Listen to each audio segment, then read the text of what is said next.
Ahí está grabando. Bueno, buenas tardes a todos. Sean bienvenidos a esta reunión número 19 de este periodo presidido por Rocío Florencia Duarte del iClub Abriendo Fronteras. Hoy vamos a hacer una macería inicial muy corta, porque tenemos tanta ansiedad de escucharlo al Chema, Mm. que vamos a obviar todo. Así que sí, vamos, para cumplir con el protocolo, vamos a saludar con un fuerte aplauso y vamos a escuchar la campanada inicial.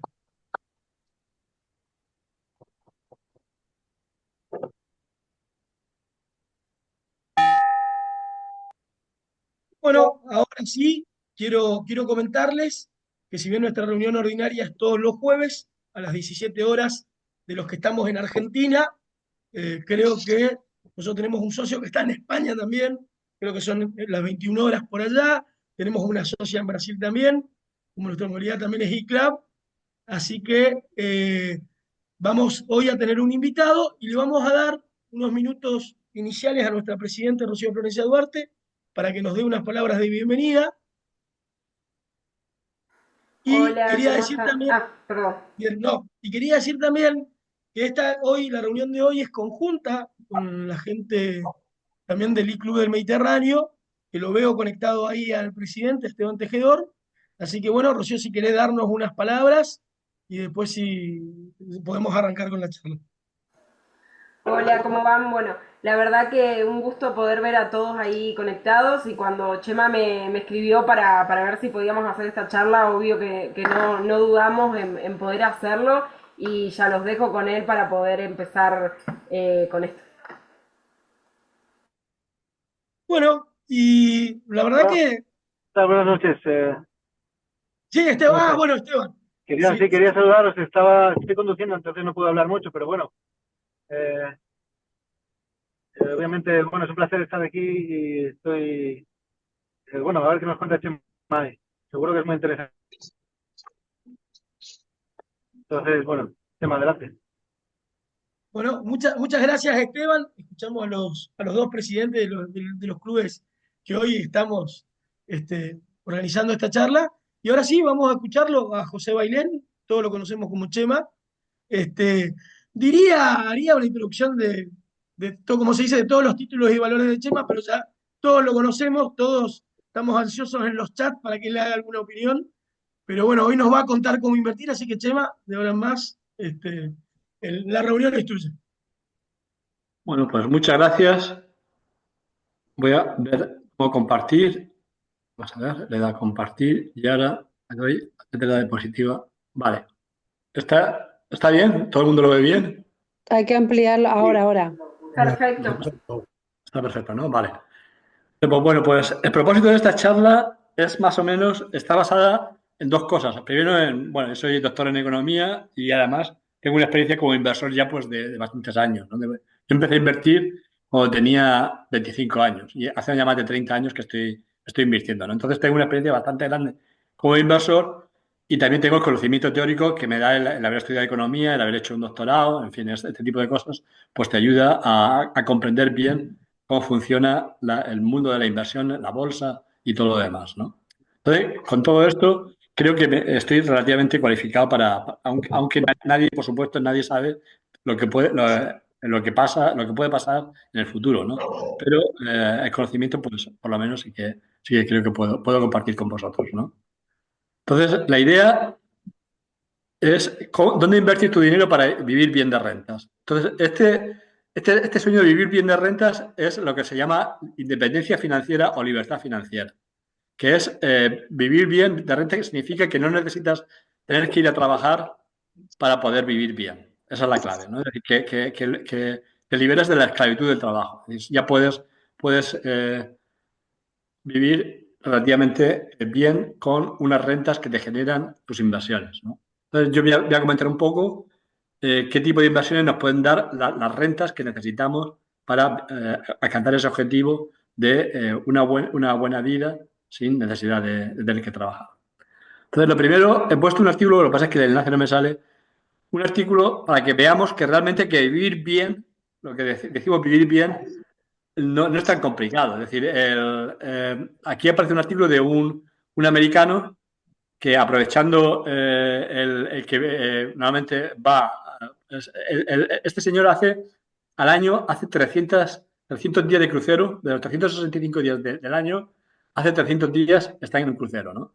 Entonces, eso podríamos pensar que debe ser muy caro, ¿no? Pues no, aprovechando las ofertas, aprovechando que esos 300 días están fuera de temporada porque él se quitará los 2 meses del verano y la Navidad, ¿no? Que son los días que son más caros y haciendo el truco este de la fidelización, los programas de fidelización, pues consigue vivir 300 días al año en un crucero, que todos los que hemos estado en cruceros sabemos que implica pensión completa, gimnasio, piscina, todo ello incluido en el precio. O sea que es una vida de lujo, por decirlo así, por solamente $30.000 al año, unos 28.000 euros. Para los que somos españoles, que creo que somos bastantes, por solo 28.000 euros al año consigue vivir una vida realmente de lujo. O sea que no es tan caro y no está tan fuera de nuestro alcance el poder vivir bien. Entonces, en la charla de hoy lo que vamos a ver es que esta vida de lujosa, que decir, vida de crucero, de estar siempre viajando, de tener la pensión completa, de estar. Pues esta vida no es tan. Para alcanzar este nivel de vida, vamos a ver que solamente se necesita un patrimonio de 300.000 euros, 300.000 euros netos, que puede parecer mucho, pero luego veremos que no es tanto. ¿Por qué? Porque ese patrimonio, muchas veces nosotros pensamos, 300.000 euros, ese dinero, ¿de dónde lo voy a sacar? Pero es que muchas veces lo tenemos. Lo que pasa es que lo tenemos en ladrillo, por ejemplo. Entonces, hay que valorar los activos que tenemos para saber realmente lo que tenemos. Entonces, y con ese dinero sí que se puede conseguir este sueño de libertad financiera. Te digo que no es tan complicado y no es tan difícil de alcanzar este ideal, ¿no? Entonces, en primer lugar, cuando hablo de inversiones para vivir bien de rentas, entonces hay que centrarse primero en qué significa vivir bien de rentas. Vivir bien de rentas es algo que es muy subjetivo, ¿no? Porque vivir bien depende de los factores. Es decir, hay gente que para vivir bien con poco le basta. Es un estilo de vida austero, ¿no? Con tener cubiertas las necesidades básicas y poco más, pues le basta, ¿no? Entonces, por supuesto, este estilo de vida austero necesita bastante menos rentas que un estilo de vida más normal. Un estilo de vida normal es personas que les gusta pues, viajar de vez en cuando, salir a los restaurantes todas las semanas. Un estilo de vida más o menos que hacemos la mayoría de nosotros, ¿no? Y luego, por supuesto, está un estilo de vida lujoso, que ese ya pues es estar en hoteles de 5 estrellas a cada 2 por 3, estar en cruceros de estos carísimos, en fin. Es decir, todo depende del estilo de vida que tengamos. Por supuesto, se va a requerir unas rentas u otras, ¿no? Esa es una primera variable. Y la segunda también, una variable muy importante, es el coste de la vida en el lugar de residencia. ¿Por qué? Porque no es lo mismo vivir en Madrid o Barcelona, en España, o vivir en Nueva York o en París o en Tokio, por ejemplo, que ahí es carísimo todo, es decir, empezando por los alquileres, que vivir, por ejemplo, en el norte de Tailandia o vivir en Colombia. Yo estuve en marzo, estuve en Colombia, estuve en un pueblo relativamente cerca de Medellín, en un sitio muy bonito, y el alquiler, una casa de 2 habitaciones y 2 baños, pregunté una casa nueva, me costaba $300 al mes, 270 euros. O sea, que es súper barato, ¿no? Pero es que si te vas al norte de Tailandia, en el norte de Tailandia, un apartamento moderno, de ahí de 45, no grande, pero de 40 a 45 metros, pues te sale por unos 100 euros a cambio, 100 euros al mes en Chiang Mai. O sea que realmente el coste de la vida varía muchísimo dependiendo del lugar en el que vivas. Es decir, si hay sitios, si tienes la libertad de poder moverte de un sitio a otro, dependiendo de dónde vivas, puedes reducir muchísimo este nivel de vida, ¿no? Este coste de la vida. Entonces, como ya digo, el estilo de vida austero, y si tienes libertad, esto es muy importante, tener libertad para elegir el lugar de residencia. Esto, en muchos casos, no se tiene esa libertad. Si tienes familia y tienes que mover toda la familia, es más complicado que si vives solo y puedes hacer lo que quieras, ¿no? Porque en ese caso sí que te puedes ir a donde quieras si no tienes demasiadas ataduras, ¿no? Entonces, con un estilo de vida austero, con menos de 1.000 euros al mes, se puede vivir en lugares como. De hecho, hoy he leído un artículo que hablaba de vivir en Chiang Mai cuesta unos $600 al mes. Chiang Mai es el norte de Tailandia. Y con todas las necesidades cubiertas, incluso con el servicio doméstico y tal, por $600 al mes se puede vivir allí con ese coste de la vida, en Chiang Mai. O sea que bastante menos de 1.000 euros al mes, $600 son unos 550 euros aproximadamente, se puede vivir en el norte de Tailandia o en la mayor parte de Colombia, como ya he dicho, de los países que yo he estado últimamente, ¿no? He estado en muchos países, pero de los que he visto, el más barato, de los que vi en América Latina, porque estuve en varios países de América Latina, el más barato me pareció Colombia. Ahí. Entonces, este digo con un estilo de vida austero. Entonces, con menos de 1.000 euros al mes de rentas puedes vivir bien en estos países, ¿no? Ahora, si tienes un estilo de vida normal y prefieres vivir en España, hablo para los que somos de España. Entonces, con un estilo de vida normal, yo esto lo he hablado con varias personas, ¿no? Con varios amigos y tal. Digo, ¿qué necesitarías tú para vivir bien viviendo aquí en España, ¿no?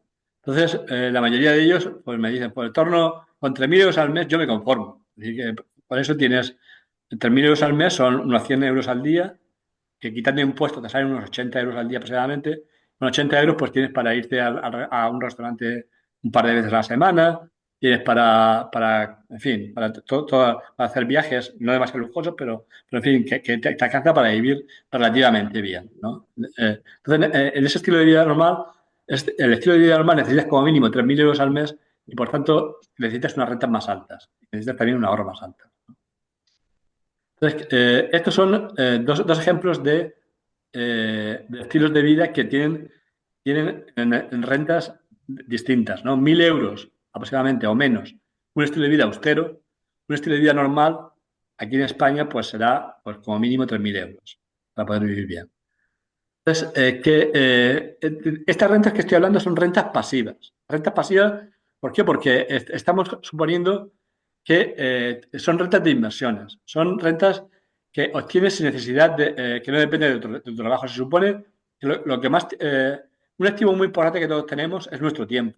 Entonces, si dedicas tu tiempo a trabajar, no disfrutas plenamente de las cosas que tú quieres hacer. Es decir, por ejemplo, si te gusta viajar, te gusta pasear, te gusta pasear a tu perro, te gusta todo este tipo de cosas, las puedes hacer con toda la libertad del mundo de tiempo si tienes estas rentas pasivas, ¿no? ¿Cuáles son los ejemplos de rentas pasivas que obtienes sin necesidad de dedicar tiempo a ganarlas? Pues, por ejemplo, la renta de los alquileres, cuando tú no tienes viviendas o naves o locales para alquilar, ahí tienes unas rentas. Tienes también los intereses de un plazo fijo, la gente que tiene dinero en el banco a plazo fijo, pues te da unos intereses. Otro, los royalties, por ejemplo, la gente que tiene algún tipo de, bueno, propiedad industrial o propiedad, por ejemplo, algún local o algo así que haya traspasado, pero que todavía tiene por imagen, en fin, todo ese tipo de cosas, pues eso también te genera rentas. Y también, por supuesto, los dividendos que te genera la inversión en bolsa. La inversión en bolsa, en muchas acciones y en muchos ETFs y otros activos ligados a la bolsa, te genera dividendos o rentas de los activos en bolsa. Entonces, ¿cuál es el objetivo que tenemos, que vamos a hablar hoy? El objetivo es obtener suficientes rentas pasivas. Rentas pasivas depende, ya digo, del estilo de vida y del coste de la residencia de cada cual. Para ello necesitamos obtener, lo más fácil de todo, por supuesto, es que tengas una herencia importante y entonces ahí no necesitas ni trabajar ni nada, nunca, porque ya con la herencia ya puedes vivir, pero eso, muy pocos son los afortunados, ¿no? Que pueden conseguir esa herencia, ¿no? Y la mayor parte de nosotros, la mayor parte de los mortales, lo que necesitamos es acumular durante un periodo de nuestras vidas, mediante el ahorro y la inversión, acumular un patrimonio. Acumular, es decir, cuanto mayor sean las rentas que tengas y menor sea lo que gastes, tienes más ahorro y si inviertes bien esos ahorros, los vas acumulando y vas obteniendo un patrimonio que te va a permitir, más pronto que tarde, pues poder vivir de rentas. Entonces, lo que es obvio también es que si con 1.000 euros al mes, con el estilo de vida austero, y es suficiente, es obvio que necesitas menos patrimonio que si necesitas gastar, ya empiezas a gastar 3.000 euros. Y eso siempre es.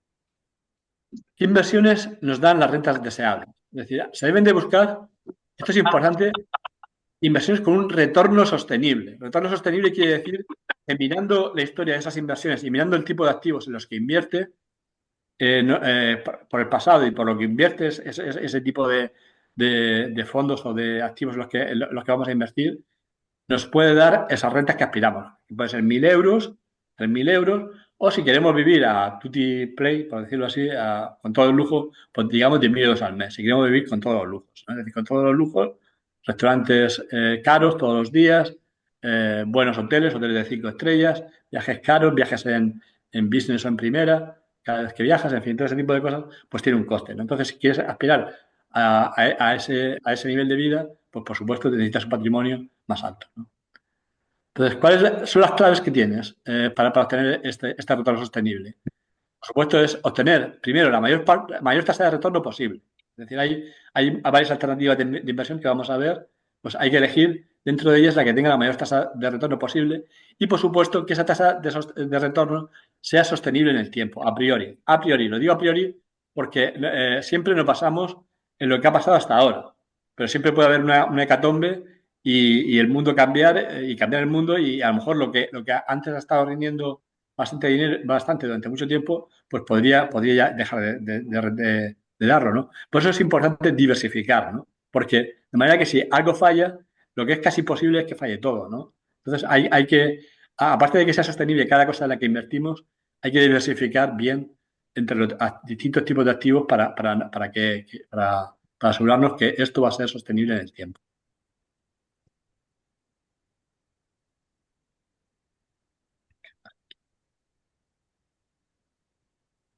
Estoy intentando ahora. Entonces, tasa de retorno sostenible a la que aspiramos. Entonces, ahora, lo que vemos es que la tasa de retorno varía mucho dependiendo. La tasa de retorno es lo que te rinde la inversión, ¿no? Entonces tenemos, dependiendo de los activos, por ejemplo, lo más sencillo, la inversión más sencilla que hace todo el mundo son los depósitos a plazo fijo. Esto todo el mundo lo entiende. Metes el dinero en el banco y por un plazo, 6 meses, 12 meses, y el banco te da unos intereses, ¿no? Entonces, eso es relativamente seguro porque, al menos en España, en Europa y en la mayor parte de los países, está garantizado por el gobierno hasta 100.000 euros, por lo menos, te garantiza el gobierno ese depósito, hay un fondo de garantía de depósito. O sea que esa es una inversión prácticamente segura y los bonos del gobierno también son relativamente seguros, pero estas inversiones solamente te están dando ahora mismo un 3,5 anual. Ahora mismo en España, en la zona de euro por lo menos, solamente te dan 3,5. En Panamá, que vivía hasta hace poco, en dólares te da en torno al 5%. Es decir, tienes una tasa de retorno un poco mayor. Pero de todas maneras, en la zona de euro es solamente el 3,5% estos depósitos, ¿no? Entonces, ese 3,5% realmente es bajo, pero incluso hay que tener en cuenta la inflación, porque la inflación, todos los años el coste de la vida aumenta, ¿no? La tasa de inflación esperada y además la histórica está en torno al 2% anual. De promedio, la inflación en los últimos 15, 20 años ha estado en torno al 2%. Entonces, teniendo en cuenta que el coste de la vida sube y esta inversión que es a plazo fijo y te dan unos intereses fijos, entonces con ese 3,5%, ese 3,5% realmente se convierte en un 1,5% en términos reales. Es decir, cuando ajustas que el poder adquisitivo del mismo dinero se va a reducir cada año, solamente te da un retorno real del 1,5% anual. Una tasa de retorno muy baja. ¿Qué ventaja tiene este tipo de inversión? ¿Por qué la gente invierte en depósitos a plazo fijo a pesar de que el retorno es tan bajo? Pues por supuesto, la ventaja es que no tiene riesgo ninguno. Entonces, si una persona Claro. le tiene miedo al riesgo, pues entonces, por lo mejor, metes dinero en un depósito o en un bono del gobierno, uno de estos bonos del gobierno, y con eso, pues, duermes tranquilo, si te preocupa mucho el riesgo. Entonces, ¿qué es lo que pasa? Que como la tasa de retorno es tan baja, el 1,5% anual, para poder vivir bien, de acuerdo a los parámetros que hemos puesto antes, cuando uno hace los cálculos, para obtener 12.000 euros al año, 1.000 euros al mes, necesitas un patrimonio mínimo de 800.000 euros. Esto para vivir de una forma austera, solamente con 1.000 euros al mes. Y quieres vivir de una manera más normal, pues necesitas tener mucho dinero. Necesitas 2,4 millones de euros para tener los 3.000 euros al mes. Entonces necesitas muchísimo dinero para obtener este nivel de vida eh, tan normal, ¿no? Es decir, que no es. Si solamente metes el dinero en el depósito a plazo fijo, va a costar mucho alcanzar la independencia financiera en algún momento. Entonces, ¿cuáles son las alternativas? Pues, por supuesto, las alternativas, cualquier alternativa que tomemos a estos depósitos a plazo fijo, a los bonos van a tener más riesgo, pero también tienen, por supuesto, más rendimiento, ¿no? Entonces, la alternativa más popular que hay ahora mismo para la mayoría de la gente es la inversión inmobiliaria. Es la forma de inversión más popular. Es decir, que es invertir en pisos, en locales, en naves industriales, todo eso te genera una renta todos los meses. Esto tiene, por supuesto, más riesgo que el plazo fijo, porque los alquileres pueden subir o bajar, puede haber periodos en que no tengas alquilado el piso o la nave, es decir, todo esto hace que la rentabilidad sea más volátil, ¿no? Sea más variable, ¿no? Y además de este riesgo de ahí del activo en sí mismo, hay otro riesgo, por lo menos en España y creo que también en otros países de América Latina, que es que hay un riesgo político, ya que por ley se pueden limitar estos alquileres, se puede dar impunidad a los inquilinos morosos, todo esto te reduce la rentabilidad de invertir en vivienda. Entonces, la rentabilidad en vivienda tiene cierto riesgo y aunque tiene un retorno mayor. Después, la tasa de retorno del alquiler. ¿Qué es lo que realmente te da de rentabilidad alquilar en vivienda? Pues es fácil de calcular. Por un lado, lo que hay que hacer es poner todos los costes totales de la compra del activo, ¿no? Por ejemplo, no solamente el precio pagado, por ejemplo, el precio pagado por un piso, sino también los impuestos que ha pagado por el piso, impuestos de transmisiones patrimoniales en España, en fin, comisiones, gastos de notaría, todo esto hay que meterlo en el coste total del activo, ¿no? De adquirir el activo, del piso, nave, le digo, cualquier cosa, cualquier activo inmobiliario, local, comercial. Y por otro lado, hay que poner, por un lado, y por otro lado hay que poner el alquiler neto que obtienes al mes. El alquiler neto no es el alquiler que te paga, si el inquilino te paga 700 euros al mes, pero luego tienes que pagar tú como gastos de comunidad, gastos de IBIES, derramas que te aparecen de vez en cuando, que hay que hacer una proyección de derrama, en fin, gastos de gestión, pues a lo mejor esos 700 euros se te quedan en 600, ¿no? Entonces, hay que tener en cuenta también todos estos gastos que tiene alquilar, que alquilar no es simplemente que te ingresan el dinero y ya está, tiene unos gastos, ¿no? El alquiler. Un ejemplo que he puesto para ver cómo se calcula esta tasa de retorno, pues supongamos un piso cuyo coste total de adquisición, estoy incluyendo todo, impuestos, notaría, registro, comisiones del mediador, en fin, todo esto, tío. Supongamos que este piso tiene un coste de 180.000 euros y lo alquilas por un neto de 600 euros al mes. Neto, yo digo que el neto es quitando todos los gastos que tiene de alquilar, ¿no? Pues en ese caso, que es relativamente realista en el caso de España, pues tienes una tasa de retorno al año que es 600 euros al mes por 12 meses, dividido entre los 180.000 euros que has pagado, te da una tasa de retorno del 4%. Ese 4%, por supuesto, este es un ejemplo, ¿no? Las tasas varían mucho dependiendo de dónde inviertes. Si inviertes en pisos más caros, hay mucha variabilidad. En las grandes ciudades y los inmuebles más caros, esa tasa de retorno es más baja de ese 4%. En cambio, en inmuebles baratos, en ciudades pequeñas o en pueblos, normalmente esa tasa de retorno es más alta. Pero también hay que tener en cuenta que en ciudades pequeñas o en pueblos también el riesgo es mayor, porque cuando alquilas más barato, porque el precio es más barato, el nivel de renta del inquilino es más bajo y la probabilidad de que no te pague, por ejemplo, suele ser mayor, de morosidad, suele ser mayor que cuando el inquilino tiene un nivel de renta alto. En cualquier caso, pongamos como benchmark, como ejemplo, ese 4% como una tasa promedio, que no está muy lejos de la realidad, ¿no? Entonces, con esa tasa promedio de retorno del alquiler, entonces el patrimonio necesario para obtener el nivel de renta deseado está entre las 300.000 euros, que es, necesitas tener 300.000 euros si quieres tener 1.000 euros al mes, o tener 900.000 euros si necesitas renta de 3.000 euros al mes. Es decir, que necesitas un patrimonio que es bastante más alto, más bajo que cuando hablábamos de tenerlo todo en plazo fijo, pero por supuesto también es relativamente alto, porque la mayoría de la gente no tiene, por supuesto, los 900.000 euros, la gran mayoría no los tiene, y los 300.000 euros pues tampoco los tiene mucha gente, ¿no? Pero hay una cosa, un tema importante en el tema de la vivienda, que es que a ese 4%, cuando tienes más de 65 años, tienes el tema de las hipotecas inversas, las ventas en una propiedad, hay varios instrumentos que te permiten un complemento de rentas. Es decir, las hipotecas inversas te suelen dar hasta el 50% del valor del piso y ese dinero lo puedes invertir, lo puedes tener y tienes unas rentas adicionales, ¿no? O sea que la inversión en vivienda es más atractiva de lo que te indica ese 4%, por ese tema de que pueden ser unos activos que uses cuando seas mayor. Cuando tengas más de 65 años, puedes invertir, puedes obtener un dinero apoyado en la vivienda que te genere unas rentas también adicionales, ¿no? O sea, que no es tan malo de la inversión en vivienda, ¿no? Pero hay que tenerlo en cuenta, ¿no? Que en general, lo que te da más rendimiento de todo suele ser la bolsa. No es la bolsa. Entonces, la tasa histórica de una tasa histórica hablo de tasa del promedio de los últimos 135 o 140 años. De una cartera de los 500 mayores valores de la bolsa americana, lo que le llaman el Standard & Poor's 500, el S&P 500, esa tasa de retorno histórica ha estado en torno al 7% en términos reales, después de la inflación. Es decir, que todos los años, si inviertes 100.000 euros en la bolsa americana, en torno a 7.000 euros, por cada 100.000 euros, tienes 7.000 euros en términos reales todos los años por una inversión en la cartera americana. Este es un promedio histórico, ¿no? Pero ese promedio es un promedio de muchos años, ¿no? Entonces, cuando te tomas, necesitas tenerlo muchos años para tener ese promedio, ¿no? O cerca de ese promedio, ¿no? Entonces, pero la rentabilidad también depende mucho del momento que eliges cuando inviertes en bolsa.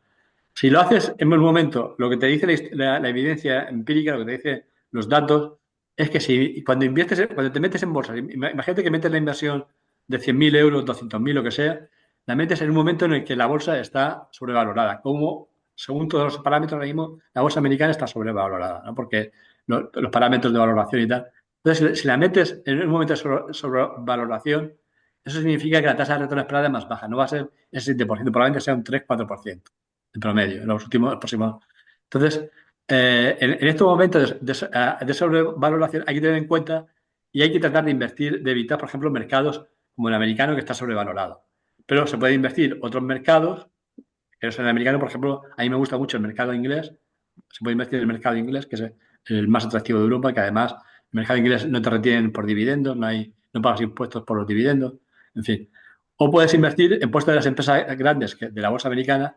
Las empresas pequeñas son una buena apuesta porque las empresas pequeñas históricamente han dado una tasa de retorno más alta que las grandes. Los últimos 15 años ha sido como una anomalía, ¿no? Han estado dando menos retorno que las grandes, ¿no? Entonces, este tipo de anomalías, lo lógico es que porque ya digo que durante los 80 años previos a los últimos 15 años, los valores pequeños han dado significativamente un retorno mucho mayor que los grandes, ¿no? Entonces, lo que hay que esperar es que se vuelva a la normalidad y que las small caps, las empresas pequeñas, den un retorno mayor en los próximos 10 o 20 años, ¿no? Entonces, pero pongamos el ejemplo estándar, ¿no? Con ese retorno esperado del 7% anual de promedio, entonces para tener con esa inversión en bolsa, una inversión en la cartera de los 500 principales valores, suponiendo que el retorno va a ser el 7% en los próximos 20, 30 años de promedio, y ya digo que lo más probable es que no lo sea, que sea menor por el grado de sobrevaloración, pero de momento, suponiendo que es ese 7%, entonces con eso solamente necesitamos con 171.000 euros al mes, un patrimonio total de 171.000 euros, obtenemos 1.000 euros al mes. Y con el triple, poco más de medio millón de euros, obtenemos los 3.000 euros al mes. De nuevo, ya digo, cuando invertimos en la inversión en bolsa, que tiene un retorno mayor, pues necesitas bastante menos patrimonio que invirtiendo en vivienda y, por supuesto, que dejando el dinero en plazo fijo. Entonces, la bolsa está claro que es mucha mejor apuesta a largo plazo que invertir en viviendas y, por supuesto, muchísimo mejor que meter el dinero en un depósito a plazo fijo o comprar letras del tesoro. ¿Cuál es el problema de la bolsa? ¿Por qué no todo el mundo se mete como loco en bolsa? Pues el problema de la bolsa es que a corto plazo el riesgo es muy alto. A corto plazo, cada día, si tú inviertes un día y sacas el dinero al otro día, más o menos es casi el 50% de probabilidad de que ganes o que pierdas. En el muy corto plazo, la bolsa es una cosa, es muy volátil, ¿no? Cuando tomamos años, en cada año, tomamos los últimos 140 años, te toman los datos, el 30% de los años pierdes dinero. Es decir, si tú metes 100 euros al principio de un año, el 30 años, el 30% de las veces, el 30% de las veces pierdes dinero, ha dado rendimientos negativos. Eso sí, el otro 70% da rendimientos positivos. Entonces, cuando alargas el periodo de tener dinero en bolsa, una cartera en bolsa, a 5 años, aproximadamente el 15% de los periodos también ha dado rendimientos negativos. Es decir, baja el riesgo de tener rendimientos negativos, pero puedes tenerlos en un 15% de las veces cuando te tomas 5 años. Cuando te tomas 10 años ya baja mucho, ¿no? La probabilidad de tener un rendimiento negativo ya baja a menos del 10%. Y cuando te lo tomas ya a partir de 18 años, creo que hice el cálculo, ya siempre te da rendimientos positivos, ¿no? Entonces, ¿qué es la lección? ¿Qué te dicen los datos? Lo que te dicen los datos es que la inversión en bolsa no es para tener un día y sacarlo al otro, porque ahí lo más probable es que acabes perdiendo. Cuando tienes en cuenta las comisiones y tienes en cuenta todos los gastos, lo más probable es que pierdas dinero. La inversión en bolsa es para el largo plazo, para 10 años o más. Y siempre debes tener, y de esto la decisión que tenemos que tener es que siempre tenemos que tener liquidez, aparte de cuando metamos dinero en bolsa, siempre hay que tener algo de liquidez para que no necesitas vender en periodos bajistas. A veces esa liquidez te la da los mismos dividendos que reparten las empresas. Es decir, te están dando dividendos, no necesitas vender nada del principal, no necesitas vender acciones, porque ya con esos dividendos puedes vivir. Pero hay que llevarse cuidado con este tema de la liquidez, para que no te veas nunca forzado a vender en periodos bajistas. Hay apuestas que te dan más de una tasa mayor que es el 7%. Entonces, estas apuestas, pues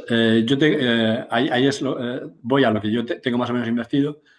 Hay unos ETFs, unos fondos diversificados que apuestan sobre derivados financieros, unas acciones. Son unos instrumentos bastante complejos.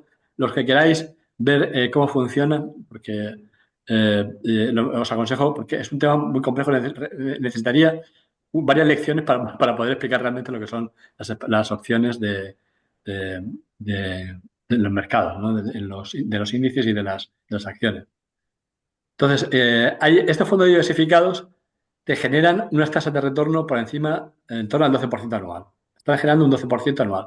Además, estos dos fondos, luego iré a la página web de los dos fondos y veréis que históricamente no solamente te dan ese 12% anual en dividendos quiere decir renta, sino que además cuando uno mira históricamente, sobre todo PUT, que tiene historia de los últimos 8 años, ha estado creciendo en torno a un 3-4% anual. O sea, que te dan, aparte de darte ese 12% en dividendos, están creciendo en precio, ¿no? Entonces, ese rendimiento del 12% anual se puede asegurar, se puede afirmar que es un rendimiento real y puedes usar esos 12%, ¿no? Entonces, con esos dos fondos, que yo los tengo, de hecho me están dando ese rendimiento, estos dos fondos, si tienes 300.000 euros al mes, por ejemplo, tienes rentas de 3.000 euros al mes. 300.000 euros, con solamente invertir 300.000 euros en ellos, ya tienes suficiente para la vida de crucero en crucero, que he puesto, el ejemplo que he puesto al principio de la presentación, el americano de Miami que había conseguido negociar de manera que con 3.000 euros al mes podía ir con 30.000 euros al año, 30.000 dólares al año, puede estar 300 días al mes de cruceros, ¿no? Entonces, puedes vivir muy bien, de hecho, ya digo, una vida de lujo casi, con solamente 3.000 euros al mes.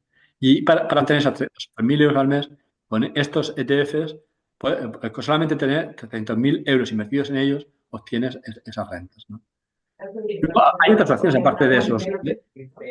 Aparte de esos fondos, hay otras opciones que cumplen la condición tanto, hay inversiones, pero estas son valores particulares, ¿no? Los ETFs, lo bueno que tienen es que están muy diversificados, ¿no? En su clase de activos invierten en un montón de activos. Entonces, es imposible, prácticamente no es imposible que el ETF se te vaya a cero, ¿no? Porque no es una empresa sola. Es decir, para eso se tenía que ir un montón de empresas, 100, 200, las que tengan todas a la quiebra, ¿no? Y esto es imposible, ¿no? No ha habido ninguna crisis en las que todas vayan a la quiebra, ¿no? Siempre hay algunas o muchas que van, pero no todas, ¿no? Entonces, están diversificados, ¿no? Pero luego hay valores en particular que son empresas que te están dando un 12% sostenible. Sostenible quiere decir, de nuevo, es porque su precio, cuando tú miras las estadísticas de los últimos 10, 15 años, el precio de estas acciones ha estado subiendo, ¿no? Entonces, y te está dando, además, el 12% en dividendos. Entonces, yo pongo siempre los tickers, ¿no? Los tickers, porque luego, si queréis buscarlo por internet, el ticker. Ticker es esto que pone GBDC. GBDC es el ticker de una empresa de capital riesgo, pero GBDC Stock, por ejemplo, y ahí os pone el retorno, o sale la gráfica, sale todos los datos de este tipo de empresa, ¿no? Y otra que es DKI, que es de logística. Estas dos empresas, por ejemplo, te están dando más del 13% sostenible. Ya digo porque cuando tú miras históricamente estos valores han estado subiendo en el largo plazo, ¿no? Pero, de todas formas, estos son valores individuales, ya digo. Estos tienen más riesgo que las acciones diversificadas de los ETFs que he puesto antes, pero puedes combinar. Por ejemplo, puedes hacerte una cartera con los dos ETFs que he puesto antes, más estos valores individuales, Y ahí pues diversifica, porque además están en sectores bastante distintos. Logística no tiene casi nada que ver o nada que ver con el capital riesgo. Y lo otro que son derivados financieros, tampoco. Entonces diversificas en varios sectores realmente y de esta forma te da hace que estos retornos sean más robustos. Y todos ellos lo bueno que tiene es que diversificas con activos de alto rendimiento, activos que te están dando un 12% anual de retorno. Entonces, ¿cuál es la estrategia óptima de inversión? Es decir, pues la estrategia óptima de inversión, ya digo, yo me he centrado mucho en los dividendos altos porque yo estoy pensando más en el perfil de la mayoría de nosotros que somos gente ya relativamente mayor, gente que tiene más de 45 años. Entonces la prioridad para nosotros no es acumular patrimonio, porque el patrimonio ya, si a los 45 años ya no tienes el patrimonio para vivir relativamente bien, pues es ya muy difícil que lo vayas a conseguir, ¿no? Antes de que te jubiles, antes de los 65. Entonces, la prioridad para nosotros es básicamente obtener rentas extralaborales para vivir bien. Las rentas de fuera del trabajo son estos dividendos que está hablando, ¿no? Entonces, pues esto. Pero para los jóvenes, para la gente que tiene menos de esos 45 años, 40 o 45 años, la prioridad debería de ser otra, ¿no? Debería ser acumular el máximo posible de capital.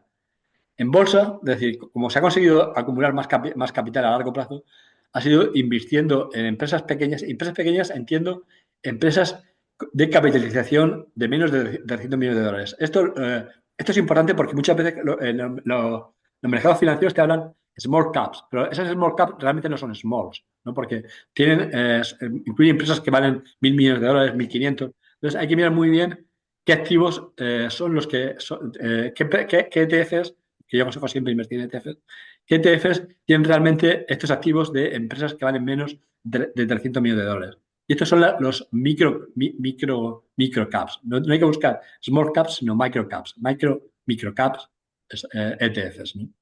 Y además que estén subvaloradas. Subvaloradas quiere decir que a priori, dependiendo, cogiendo varias métricas como el precio, valor contable, en fin, hay un montón de métricas, precio, valor contable, precio-beneficios, precio-beneficios de los últimos 5 años, en fin, historias de estas que a priori estén subvaloradas. Es decir, empresas pequeñas subvaloradas, estos small cap value, que es como se llaman en inglés, han dado unos retornos durante 80 años, ya digo que en los últimos 15 años, 15, 18 años, ha estado ha sido un poco anómalo porque ha estado por debajo del mercado, pero durante 80 años el retorno que te dieron fue de un 12% anual, en términos reales, o sea, 5% más de lo que te daba el mercado en general. Entonces, y yo pienso que ahora mismo, porque ahora mismo mi predicción es que el mercado general está a punto de un crash importante, porque las tecnológicas están sobrevaloradas, ¿no?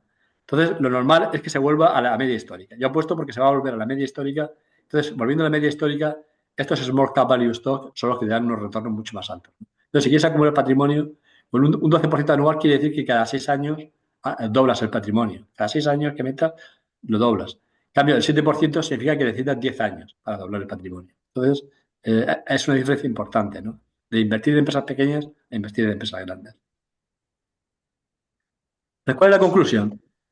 La primera conclusión es que vivir bien sin necesidad de trabajar está al alcance de mucha más gente de lo que piensa. ¿Por qué? Porque vivir bien, ya hemos visto que si realmente, si tu estilo de vida es relativamente austero y puedes elegir el sitio donde vivir, pues solamente con 100.000 euros, invertir en cualquiera de estos ETFs que he puesto yo antes, 100.000 euros te dan 12.000 euros al año y ya te puedes ir a vivir a Chiang Mai o te puedes vivir a cualquier pueblo de estos de Colombia y tal.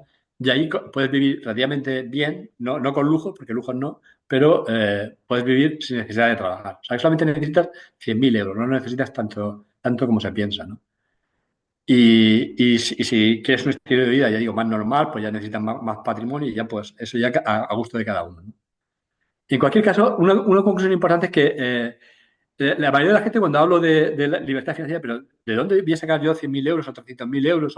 Pues no, pues muchas veces los tenemos. Es decir, hay que ver lo que vale, por ejemplo, la vivienda en la que tú vives. Es decir, si tú tienes un piso que vale 300.000 euros, pues ya tienes ese patrimonio ahí. Lo que pasa es que estamos tan apegados. ¿Vendo el piso? Pues sí, vendes el piso, te vas a un lugar que sea mucho más barato para vivir y no necesitas tener ese piso y vives de las rentas que te da ese piso. De ese piso de 300.000 euros, que si sacas 300.000 euros netos de la venta de ese piso te da 36.000 euros al año en rentas. En renta. que eso, con eso vives bien en cualquier sitio del mundo casi, pero en los sitios en los que yo he mencionado, pues todavía mejor, ¿no? O sea que realmente debemos de evaluar lo que tenemos, ¿no? Sobre todo los inmobiliarios, porque muchas veces la gente no es consciente del valor de lo que tiene, ¿no? Y de esa forma, también hay que ver que si tienes un piso y lo alquilas, el retorno que te da, pues 300.000 euros, pues te pueden dar 1.200 euros al mes, o 1.100 o 1.000. Entonces, ese retorno es mucho menor que el que obtendrías con las inversiones que yo he comentado. Y hay que ajustar el patrimonio de manera que se optimice. Ajustar el patrimonio quiere decir, pues vende ladrillo, vende piso y compra estos fondos. Que estos fondos tienen una ventaja fiscal, sobre todo porque si eres residente fiscal en un país como Panamá, como por ejemplo soy yo ahora, o Costa Rica, hay muchos países que en estos países todas estas rentas están libres de impuestos. O sea que de tener unas rentas libres de impuestos relativamente importantes, de 3.000, dependiendo de lo que tengas, a tener que pagar impuestos sobre lo que si tienes ladrillo, si tienes cualquier otro tipo de inversión en España, pues hay una diferencia bastante importante en las rentas que obtienes. Pero bueno. Bueno, pues esto es todo. ¿Ya preguntas? ¿Dudas?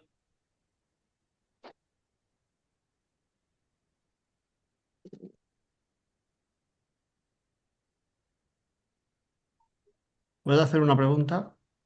Pregunta. Por lo último que has dicho, esa tasa de retorno de la que tú hablas, por ejemplo, vendes el piso de 300.000 euros, lo inviertes y tienes una tasa de retorno que te da X al año. ¿Pero eso es solo en dividendos o estás hablando en un promedio? Hablando de dividendo. Te estoy dando lo que te renta todos los meses. Yo, esos dos O sea, fondos que te he puesto ahí, los tengo yo. O sea, que no es, me lo está dando todos los meses. Me está dando ese o sea, 12%. tú sigues manteniendo una inversión de 300.000 euros y en dividendos estás obteniendo ese dinero limpio. Limpio, Vale. limpio, limpio de polvo y paja. Ya te digo, si no eres residente fiscal en España, el dinero además es libre. Y de hecho, siendo residente fiscal en España, en teoría, si no lo declaras, pero claro, es decir, puede ser que si te pilla Hacienda, te pega Te o sea que empapelan. lo mejor es hacerlo todo legal. Lo mejor es legal. Hacerte residente fiscal en otro país, irte a Costa Rica, a Panamá, el país que tú quieras, pero hay bastantes Claro, países claro. te vas legalmente y ahí de esa forma te da igual ya que alguna vez te pillen o no. ¿Por qué? Porque es legal, porque has vivido fuera de ese país y tienes los intereses económicos, tienes el patrimonio fuera de España. Entonces, porque ya digo, la idea es vender y comprar en estos ETF que están fuera de España. Entonces, si tienes el patrimonio fuera de España y tienes y has vivido fuera de ese país, entonces legalmente no eres residente fiscal de España, no tienes por qué pagar impuestos en España. No pagas, entonces pagas impuestos en países como Panamá, Costa Rica, o hay muchos países, Nicaragua también, que yo a Nicaragua nunca me iría por tema político, ¿no? Paraguay, para los argentinos, tenéis Paraguay al lado, que tiene también ese mismo régimen que exime, le llaman imposición territorial. Solamente pagas impuestos sobre la renta general dentro del país, pero todo lo que genere fuera del país, por ejemplo, estos ETFs, están libres de impuestos. Entonces, es lo que... Ahí Una Valeria pregunta. Favarón quería hacer una pregunta.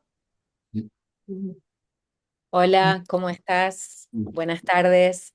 Bueno, Bueno, yo tengo dos preguntas. Como son muchos, creo, los que van a preguntarte cosas, voy a preguntarte solo una y después, si hay tiempo, voy por la segunda. Una cosa que coincido con vos es la inversión en fondos diversificados. Y la pregunta que tengo es, ¿cómo ves vos y digamos en los corredores actuales que hay disponibles en Internet, el monto de las comisiones de corretaje versus las comisiones de hacer inversiones en fondos diversificados, pero con criptomonedas? ¿Cómo lo ves vos? vamos a ver, te voy a ser honesto, yo en criptomonedas es que ni lo miro. Es decir, yo en criptomonedas es una apuesta tan especulativa y tan arriesgada.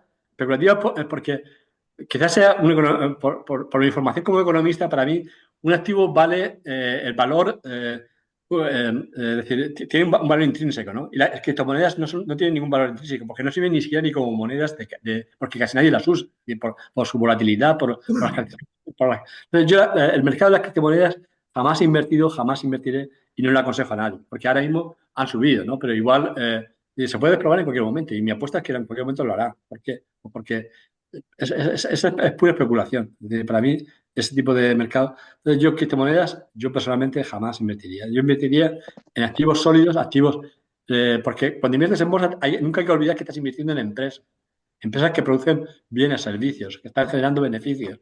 Entonces, eso es otra historia, ¿no? Empresas que muchas veces tienen décadas, algunos hasta siglos. Yo, por ejemplo, yo tengo una empresa que es Rio Tinto, Explosivo Rio Tinto, que estuve mirando su historia y empezó en el año 1871 y empezó en España, de hecho, en Huelva, empezó a producir cobre ahí en Huelva. Ahora mayormente es una empresa australiana, pero es una empresa con 170 años de historia. Entonces, esa empresa pues tiene una solidez que, por supuesto, siempre va a estar generando renta, siempre va a estar. Entonces, las criptomonedas, pues para mí es pura especulación. Son castillos en el aire, ¿no? Entonces, ¿qué es lo que pasa? Que cuando todo el mundo le da por invertir en criptomonedas, pues los precios suben. Pero eso son burbujas. Y las burbujas, por desgracia, al final acaban cayendo. Yo en criptomonedas no invertiría nunca. Y para invertir en fondos, yo siempre aconsejo los ETFs. Los ETFs, como tú sabes, son los que tienen las comisiones más bajas. El tema de las comisiones es importante. ¿Por qué? Porque cuando te vas fuera de los ETFs o de los fondos indexados, los ETFs los prefiero porque son más líquidos al resto de fondos indexados. Cuando te vas fuera de estos fondos, pues ya las comisiones, en puesto de ser el 0,2-0,3% que puede ser un ETF, se te van al 3% anual, 3% perfectamente, ¿no? Cuando sumas todos los gastos al 3% anual, pues el 3% anual, si la bolsa te rinde históricamente un 7% anual, 3% anual quiere decir que casi la mitad de tu retorno va al señor que te gestiona la cartera. Entonces, yo personalmente nunca invierto y nunca he invertido en fondos que no sean tipo ETFs, ¿no? Porque Tema, el coste varía mucho.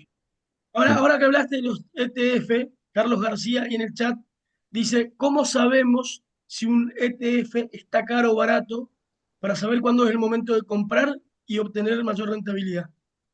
No, hay que mirar el tipo de activos. El tipo de activos en los que inviertes ETF. Vamos a ver. Si inviertes en empresas tecnológicas, un ETF básicamente lo que hace es que invierte en una cartera, un índice, una cartera de activos. Entonces, si inviertes, las tecnológicas ahora mismo están por las nubes. Ya digo que yo personalmente, yo jamás, y todo el mundo dice Nvidia, tal. O sea, Nvidia, en cualquier momento se va. Ya he tenido varios sustos este año, ¿no? Pero yo estoy casi apostaría una comida, una cena con Carlos o con quien sea, ahí que Nvidia en un periodo a lo mejor de un año como mucho, se va a caer, va a caer bastante. ¿Por qué? Porque los precios que tiene están por encima de toda la lógica. Cuando tú miras los beneficios que genera Nvidia y el precio que tiene, para justificar ese precio necesitaría tener unos beneficios mucho más altos, ¿no? Y esos beneficios tan altos, pues es imposible que los consigan, ¿no? Por el tipo de empresa que tiene, ¿no? Entonces, ya digo, depende mucho del tipo de activos. En los ETFs hay que mirar en qué tipo de activos invierten. Entonces, los que yo he puesto, que son las opciones financieras, los que yo he puesto que dan el 12%, yo sé que la rentabilidad que tiene es sostenible porque la rentabilidad viene de la venta de primas. Primas son opciones puts. Entonces, las opciones de venta de los activos. Entonces, la venta de esas opciones genera liquidez y genera los dividendos, genera ese 12%, ¿no? Ellos lo que hacen, estas empresas básicamente lo que hacen es que compran acciones de una cartera dada y esas acciones las venden y venden las primas, las primas de venta de ahí, en fin, venden opciones de venta, ¿no? Y con esas primas pagan ese 12%, ¿no? Entonces, eso yo lo veo sostenible. Es decir, no es. Entonces, como lo veo sostenible y como lo han estado pagando en el pasado, pues, por eso estoy invirtiendo en ellos. Y aconsejo. Tenemos ahí a Zulma Cabrera, a Gigi, con la mano levantada, y después pasamos a José y a Frank. Así que, Ok. Gigi, si querés hacer tu pregunta.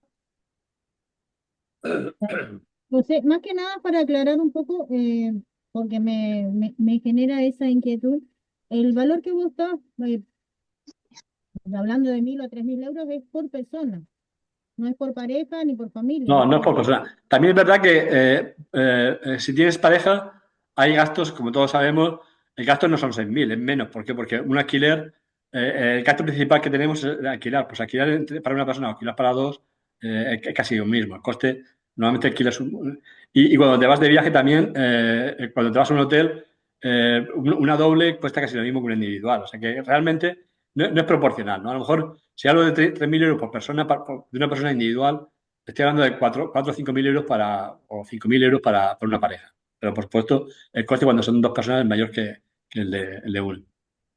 Haciendo unos pequeños cálculos para tratar de pasar a costos en Argentina, que justo estaban hablando ahí hace poquito, nosotros en Argentina estaríamos necesitando 2.000 para vivir de forma modesta y unos casi 4.000 para hacer un poquito más. O sea, es un poquito más de lo que vos estabas planteando, pero con eso más o menos en este momento, con la inflación que tenemos y para los que estaban, porque por ahí vi que había unas preguntas, eh, podría funcionar. Más que nada una aclaración, ¿no?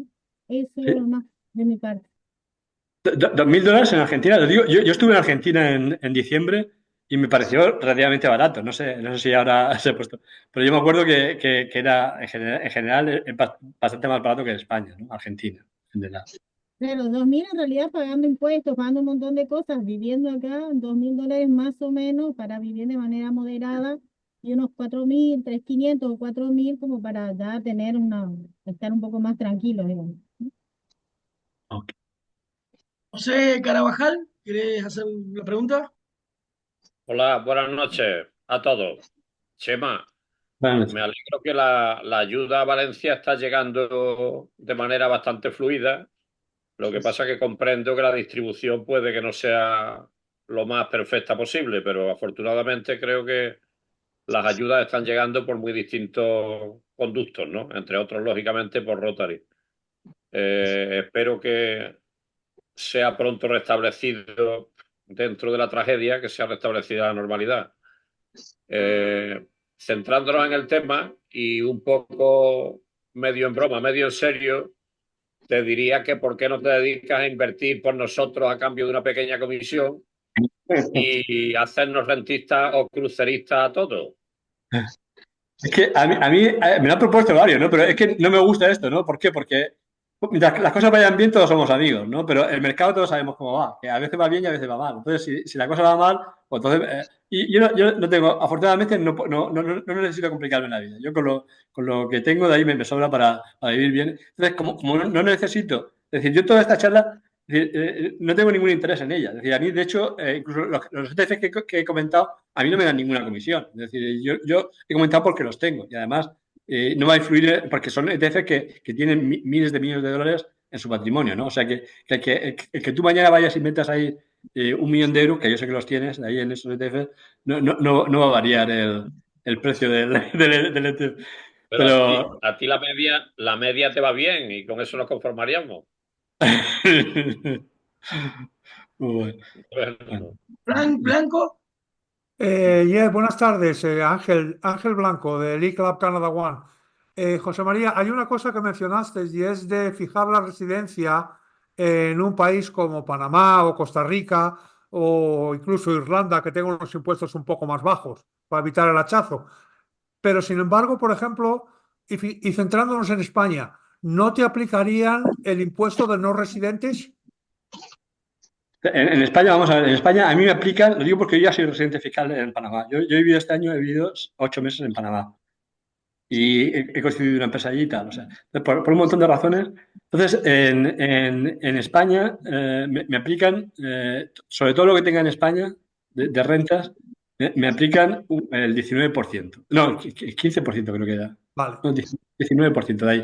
Pero de lo que tenga en España, activos que tenga en España. Si yo tengo lo que tenga alquilado en España, todo lo que tenga, el 19%. Es el 19%. Ahora, el 19%. Que de todas formas es menos, por ejemplo, en España, tú sabes que el aumento, cuando tienes un incremento de patrimonio, el impuesto se te va hasta el 28% si eres residente, dependiendo de... En cambio, si eres no residente, solamente pagas el 19%, ¿no? No, dímelo a mí, que a mí me están fijando un 20 en Estados Unidos y un 15 en Canadá. No sé. Y España no sé cuánto será, pero Bueno, en España, te digo, en España mínimo 19% de rentas de capital y máximo 28%, entre el 19 y el 28%, vale. dependiendo de Eso es sobre activos que tengas en el país. O sea, en España. un ETF, En ¿dónde España. se considera que lo tienes? donde está registrado el mercado. En Estados Unidos, por ejemplo, casi todos están, donde está legalmente registrado. Y eso es una empresa como cualquier otra. Hay empresas que están en España, empresas que están. Entonces, si el ETF lo constituye una empresa española, por ejemplo, un ETF del Banco de Santander o del BBVA, ese Ese ETF es España. es España. Por ejemplo, si tienes un ETF, por ejemplo, de Vanguard, ¿eh? Que Vanguard es Estados Americano, Unidos, supongo, ¿no? es americano, sí. Es Vanguard americano. Entonces, ese se fija a Estados Unidos. ¿Eh? Exactamente. Esa es la regulación americana. Que la regulación americana en ese sentido es mucho mejor que la española, porque la regulación americana, tú tienes un ETF americano y a los no residentes no nos retienen, ni nos retienen ni nos hacen pagar impuestos, los no residentes. Me has hecho todo un hombre, señor. A los no residentes en Estados Unidos. Entonces, yo te digo, lo ideal es no ser residente en Estados Unidos porque a los americanos os clavan de ahí también, que yo lo sé, yo he vivido en Estados Unidos. Mi O sea, hijo ha descubierto que como su sueldo aquí en España llegue a pasar de 100.000 euros, tiene que pagar impuestos en Estados Unidos, sin vivir allí. porque es americano, porque Y tiene, él es americano, él nació allí. ese es el problema. Vale, pues muchas gracias, José María. ¿Eh? Bueno, ¿hay alguna otra pregunta que quieran hacerle a Chema con respecto a lo que estuvimos escuchando? Creo que he visto que Pablo ha preguntado sobre los fondos indexados o los ETFs. Entonces, creo, por lo menos lo he visto por ahí que ha preguntado. No sé si. Pablo, que yo he visto. Pablo, sí. Pablo, sí. Bueno, entonces, sobre los fondos indexados y los ETFs, la duda, pues mira, los ETFs, la ventaja que tiene es que hay 10 veces más ETFs que fondos indexados. Es decir, hay ETFs para todo. Por ejemplo, los activos que he indicado, las opciones put, de esto no hay fondos indexados. ETFs sí que hay. Entonces, tiene mucha más variabilidad. La ventaja que tienen los fondos indexados con respecto a los ETFs, como tú sabes, es la fiscalidad. Es decir, que los fondos indexados no pagan impuestos hasta que vendes, mientras que los ETFs te cargan los aumentos. Sí que pagas impuestos todos los años, ¿no? Dependiendo de. Bueno, te pagan impuestos siempre que ganes, tengas rendimientos, ¿no? Entonces, pero los fondos indexados tampoco te creas que es una ventaja tan grande, porque lo que haces es que no pagas impuestos mientras lo tengas, pero cuando lo uses, cuando vendas ese fondo, te va a tocar pagar impuestos también. O sea que realmente es un diferimiento de impuestos, no lo que tienes con el fondo indexado. Pero es una pequeña ventaja que tiene con respecto a los ETF. Pero digo, la ventaja, hoy en día, lo que hay una oferta muchísimo mayor de ETFs que de fondos indexados, y sobre todo hay muchos activos que hay ETFs, pero no hay fondos indexados. ETFs hay miles ahora en el mercado y son mucho más líquidos. Los ETFs, en cada momento puedes vender al valor, es como una acción normal, ¿no?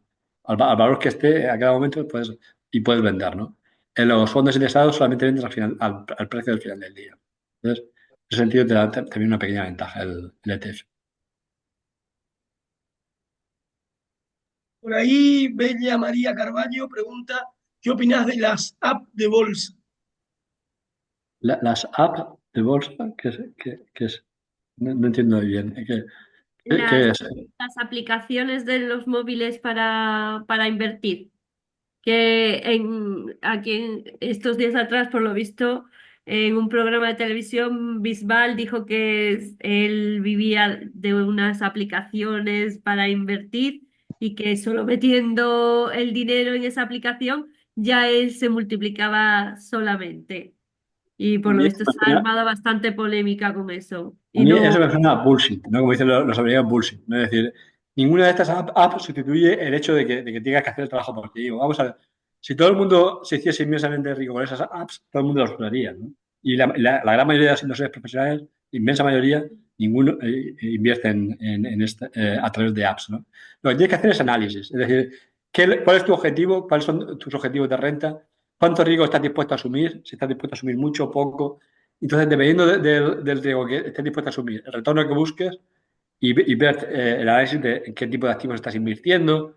Tienes que, al final, algo de análisis, si quieres invertir por ti mismo, tienes que hacerlo, ¿no? Y si no, pues sigue a los principales, por ejemplo, una buena estrategia es comprar las acciones de Berkshire Berkshire Hathaway, que es la de Buffett, ¿no? Porque ese análisis que estoy diciendo lo hace la empresa de Buffett. Y además, la empresa Berkshire Hathaway ha tenido unos retornos espectaculares en los últimos 40 años. Pues compras acciones de Berkshire Hathaway, tú ya sabes que vas a estar con alguien que ha hecho, te pegas a alguien que ha hecho ese análisis, que lo ha hecho muy bien, ¿no? Porque le ha ido muy bien en el pasado. Y sabes que son muy profesionales y que lo hacen muy bien.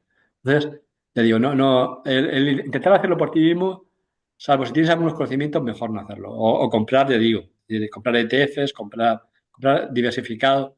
Pero muchas veces lo mejor es pegarse a lo que hacen otros inversores de éxito, ya digo, inversores de éxito. No cualquier cantamañana que te sale diciendo, pues yo compré no sé qué de tal, de ahí, y hoy me vale el 30%, 40% más. Sí, porque muchas veces esa gente te dice eso, ¿vale? Pero ha comprado ese que te ha ido bien. Pero los 4 o 5 que te han ido fatal, eso nunca nunca lo mencionan, ¿no? Entonces, hay que llevarse mucho cuidado con este tipo de cosas, ¿no? Hay que ser más serio, ¿no? Pero bueno. Ahí pide la palabra Kilian, y si les parece, porque calculo que toda buena inversión tiene que tener cuidado del tiempo. Escuchamos la pregunta de Kilian y vamos a ir cerrando la reunión, y los que quieran, de todos modos, nos quedamos en camaradería. Kilian. Hola, buenas noches. Hola, solo un pequeño apunte sobre la última pregunta que ha habido. Tenemos que llevar cuidado porque sí que he visto en algunas redes sociales como Facebook, Instagram, mensajes que son, como decía Chema, totalmente spam de supuestos famosos recomendando algunas aplicaciones. Entonces, no sé si hace referencia a esa pregunta, entonces cuidado con eso porque sí que son bastante golosas, ¿no? Por así decirlo. Y mi pregunta es la siguiente, porque Chema, cuando comentaban las posibilidades de tipo de inversiones y sus rentabilidades, la primera, que es la de vivienda, siempre es entendiendo con el ahorro que ya tenemos o con el patrimonio que ya tenemos, claro. ¿Qué opinas sobre el apalancamiento? Es decir, sobre hacer deuda, ya que entiendo que la vivienda es la única opción o la única forma de inversión que nos permite ese apalancamiento, por lo tanto podemos aumentar nuestra rentabilidad. Muchas También gracias. puedes invertir con apalancamiento en bolsa, ¿eh? Es decir, también hay. Habla con los de Renta 4.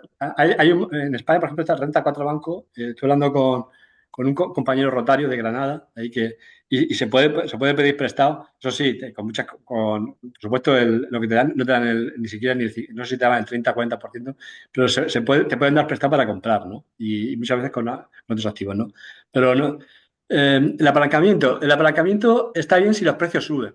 Pero si está mal, ya vimos lo que pasó con el apalancamiento cuando tuvimos el periodo bajista de la bolsa, ¿no? Que la gente perdió las casas, ¿no? ¿Por qué? Porque valía más la deuda que lo que valía la casa, ¿no? Entonces, apalancamiento en un periodo normal, entendido por normal que el periodo, los precios vayan subiendo, pues no está mal. De hecho, te permite tener más inversión en bolsa, porque normalmente el coste de la deuda hipotecaria suele ser muy bajo, ¿no? Entonces, con un coste bajo de la deuda hipotecaria y teniendo en cuenta que si el precio sube, de ahí, entonces estás acumulando patrimonio, en realidad, a un coste relativamente bajo. Pero ya digo, hay que llevarse cuidado porque por el tema de que el mercado de la vivienda es muy cíclico. Es decir, no solamente el periodo que tuvimos entre el 2007 y el 2014, los precios bajaron un 30%. Que eso se comió, vamos, todos lo sabemos, ¿no? Lo que pasó en España, ¿no? Que hubo mucha gente que el banco se quedó con la casa, ¿no?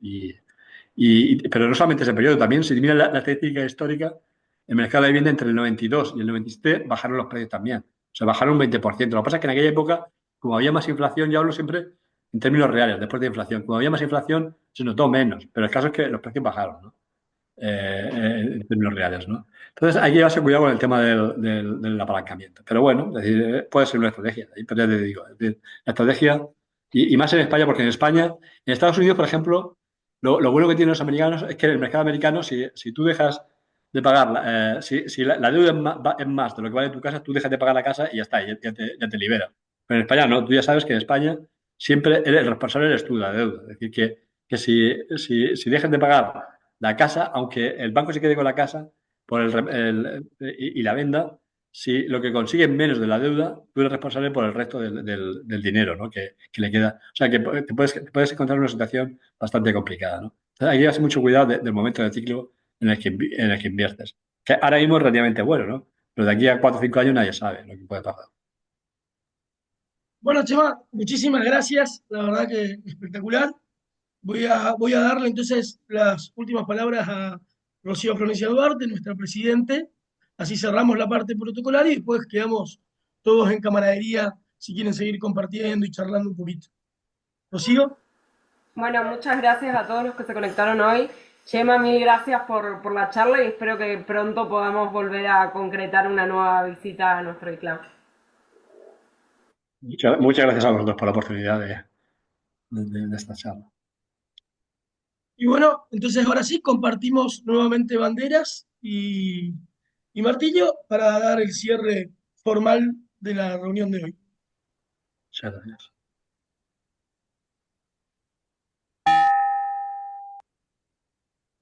Bueno, quedamos entonces charlando en camaradería.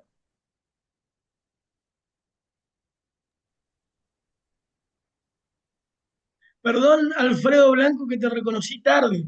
Compartimos muchas clases de inglés tuyas y ahora me siento con culpa de no haberte reconocido. Habría que volver a las clases de inglés, ¿eh? Creo que hay alguien que tiene algo abierto, ¿eh? A ver.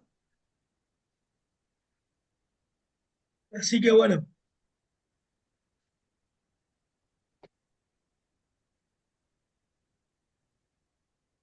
Bueno, saludos a todos, gracias por haber estado en la reunión. Gracias, Esteban, por conectarte. Gracias, Esteban. Muchas gracias, Chema, por la reunión. Ha estado muy interesante. Un abrazo fuerte. Buenas noches a todos. Buenas Un abrazo a noches. todos. Buenas noches. Gracias Fantástica presentación. Muchas gracias. Hasta la próxima. Un abrazo, nos vemos. Gracias por la presentación. Gracias. Muy Gracias a interesante. todos. Saludos. Gracias.